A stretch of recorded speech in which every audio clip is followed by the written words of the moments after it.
When we speak of the attributes of Allah, they get categorized in many different ways. One of the very common ways is you have the attributes of Jalal and you have the attributes of Jamal, right? Some of the attributes of Allah, Al-Adl, Al-Mudhil, are these attributes of Jalal, of majesty, of power. Then you have the attributes of Jamal, the attributes of beauty, Rahman, Rahim, so forth and so on, okay?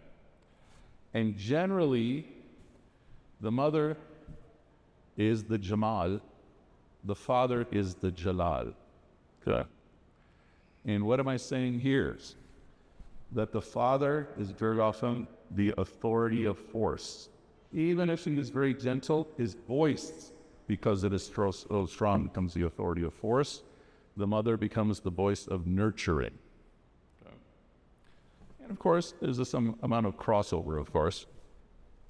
But the child needs to get a certain amount of validation over the course of their life from their father, meaning it translates as self-confidence, self-worth.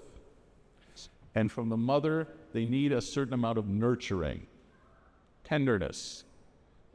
Sometimes nurturing comes from father, sometimes validation comes from mother. But the point to consider is that if I didn't get my full need of this type of love from my father, I'm going to look for it somewhere else.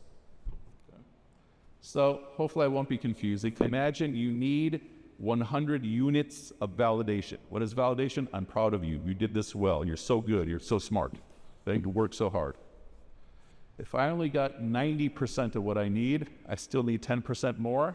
And if I'm not getting it from my father, I'm going to look someplace else. But they're not going to be able to give me the amount of validation my father can give me. But the point is I have this need that I'm going everywhere for. If I don't have all the nurture that I needed in my life, I'm going to look for it somewhere else. So I want you to consider these stories that I'm giving you of students that are going in the wrong direction. They're making their choice. They're adults making their choice.